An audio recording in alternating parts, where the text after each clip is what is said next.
Assalamualaikum Dunsana.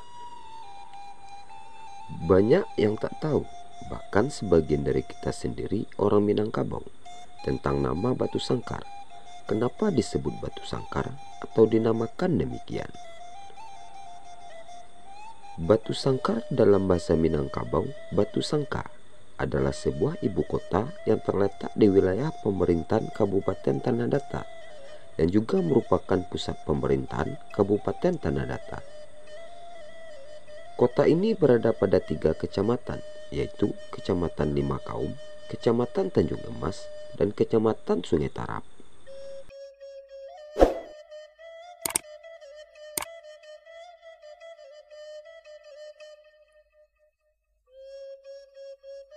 Kenapa bernama Batu Sangkar? Belum dapat diketahui dengan pasti.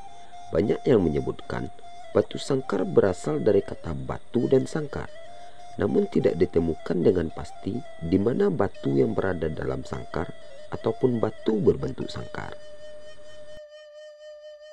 Yang jelas daerah ini sebelumnya dikenal sebagai Fort van der Capellen selama masa kolonial Belanda, yaitu sebuah benteng pertahanan Belanda yang didirikan sewaktu Perang Padri. Benteng ini dibangun antara 1822 sampai 1826 dan dinamai menurut nama Gubernur Jenderal Hindia Belanda, G.A. G.P.H. van der Capellen. Kawasan ini secara resmi berganti nama menjadi Batu Sangkar pada tahun 1949, menggantikan nama kolonial sebelumnya.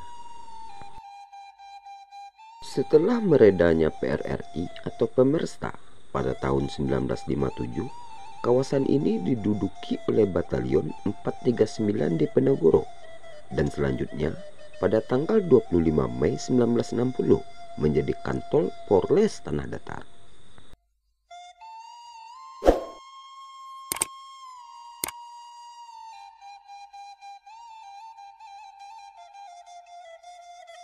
Di Batu Sangkar sendiri terdapat beberapa gedung dan sarana pemerintahan penting yang menjadikan kekhasan Batu Sangkar sebagai ibu kota Tanah Datar, di antaranya sebagai berikut. Yang pertama, Fort van der Capellen. Seiring dengan perkembangan zaman dan adanya keinginan dari pemerintah daerah Kabupaten Tanah Datar untuk memindahkan pusat pemerintahan dari Batu Sangkar ke Pagaruyung, maka pada tanggal 26 April 2001, markas komando Polres Tanah Datar yang baru diresmikan di Pagaruyung. Dan selanjutnya kawasan ini akan direhabilitasi kembali menjadi Fort van der Capellen sebagai tempat objek wisata sejarah. Sekarang kawasan ini masuk menjadi bagian dari Kecamatan Lima Kaum, Kabupaten Tanah Datar. Yang kedua, Gedung Indo Jolito. Gedung Indo Jolito adalah kediaman resmi Bupati Kabupaten Tanah Datar. Gedung ini adalah bekas kediaman residen Belanda, Golden Alexander Gerard Philip van der Capellen. Arsitekturnya bercorak Art Deco. Yang ketiga, Gedung Nasional Maharajo Dirajo, Tanah Datar. Gedung Nasional Maharajo Dirajo merupakan gedung yang sudah lama ada di Batu Sangkar sebagai gedung pertunjukan dan acara-acara yang dilakukan oleh Pemda dan masyarakat Tanah Datar. Gedung ini kemudian dibangun ulang kembali karena bangunan sebelumnya sudah tidak layak. Bangunan baru Gedung Nasional ini dilengkapi ruang pertemuan, ruang rapat kecil, ruang tunggu VIP, galeri, basement, dan fasilitas penunjang lainnya. Dengan konsep bangunan memakai elemen-elemen bangunan tradisional seperti gonjong, ukiran, dan komposisi rumah gadang Minangkabau. Gedung Nasional merupakan gedung pertemuan multifungsi yang sudah dapat digunakan untuk kegiatan pemerintahan maupun kegiatan lainnya.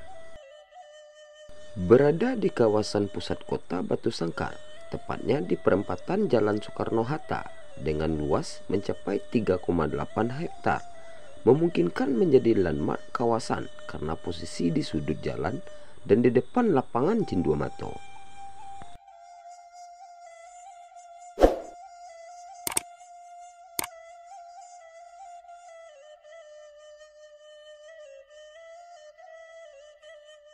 Ada beberapa fakta menarik tentang batu sangkar yang wajib Dunsa nak tahu. Kita rangkum dari beberapa sumber. Yang pertama, Istana Pagaruyung tahan gempa. Istana Basa atau yang biasa dikenal dengan Istana Pagaruyung menjadi salah satu ikon wisata kota Batu Sangkar. Saat memasuki istana tersebut, para pengunjung akan disambut dengan kemegahan bangunan yang terbuat dari kayu.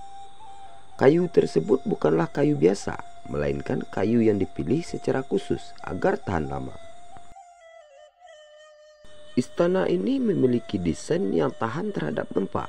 Tiang-tiang penyangga pada bangunan ini merupakan warisan budaya yang sengaja dibuat miring agar tahan gempa.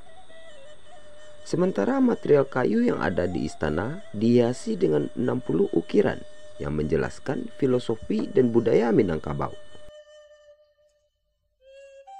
Yang kedua, masjid tertua di Indonesia. Masjid tertua di Indonesia yang hingga saat ini masih berdiri kokoh yaitu Masjid Raya Rao-Rao. Masjid seluas 16 kali 16 meter persegi ini memiliki keunikan gaya arsitektur yang memadukan corak dari 3 bangsa, yaitu Melayu, Eropa, dan Timur Tengah. Atap Masjid Rao-Rao mewujudkan citra khas dari Minangkabau. Atap yang terbuat dari seng tersebut bersusun 3 dan di atasnya terdapat menara berbentuk segi 4. Menara segi 4 ini beratap gonjong yang mengarah pada 4 penjuru mata angin.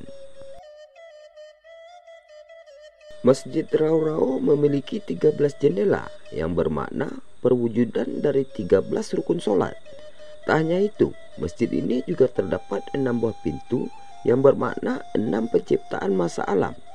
Masjid ini terdapat dalam salah satu situs cagar budaya di Kabupaten Tanah Datar.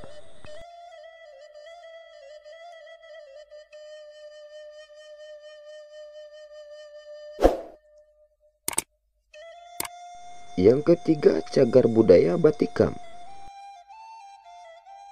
Cagar budaya Batu Batikam atau yang biasa disebut batu yang tertusuk merupakan salah satu lokasi bersejarah. Batu Batikam ini berupa batu dengan bekas tusukan keris Datuk Perpatih dan Sabatang.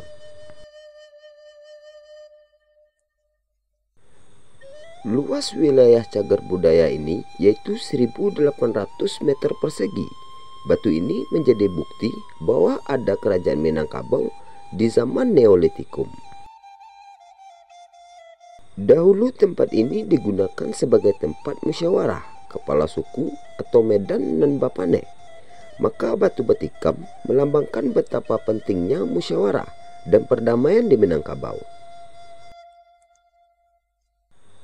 Yang keempat, belanja menggunakan koin. Pasar Van der Kapellen menjadi salah satu pasar yang menyajikan jajanan zaman dahulu khas Minang. Pasar ini telah dibuka sejak 2018 hingga sekarang. Para penjual di pasar ini mengenakan baju kurung basibah, lengkap dengan peralatan makan zaman dahulu. Sistem transaksi di pasar Kapellen tak biasa.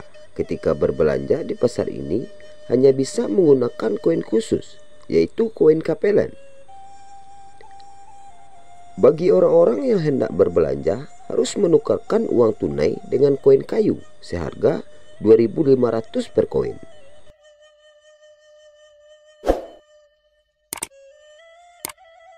Yang kelima, yogurt khas Minang. Dadiah merupakan salah satu makanan khas Batu Sangkar yang terbuat dari susu kerbau murni. Pertama-tama susu kerbau akan dimasukkan terlebih dahulu ke dalam bambu untuk proses fermentasi. Hal ini membuat rasanya menjadi asam dan aromanya yang khas, membuat orang-orang menyebutnya yogurt khas Minang. Biasanya dadiah dihidangkan bersama emping, beras ketan yang ditumbuk pipih, dan gula merah yang terkenal manis serta legit. Sajian tersebut biasa dikenal dengan ampiang dadiah, namun dadiah juga dapat dinikmati langsung tanpa makanan pendamping.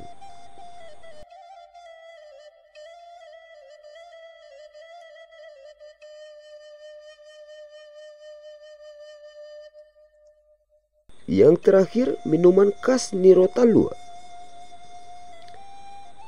Minuman khas yang tak bisa ditemukan di daerah lain yaitu Nirotalua.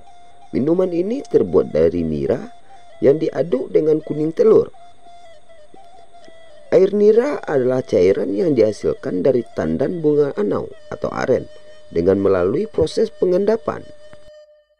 Nirotalua memiliki manfaat bagi kesehatan, diantaranya dapat meningkatkan kekebalan tubuh dan dapat meningkatkan energi dengan cepat. Minuman ini bisa dijumpai di Nagari Barobuki atau menjelang kawasan objek wisata Puncak Pato. Jadi sekian saja informasi yang dapat kami bagikan tentang batu sangkar. Semoga informasi ini bermanfaat dan dapat menjadi perbandingan bagi kita semua untuk belajar sejarah, adat, dan budaya yang kita cintai ini.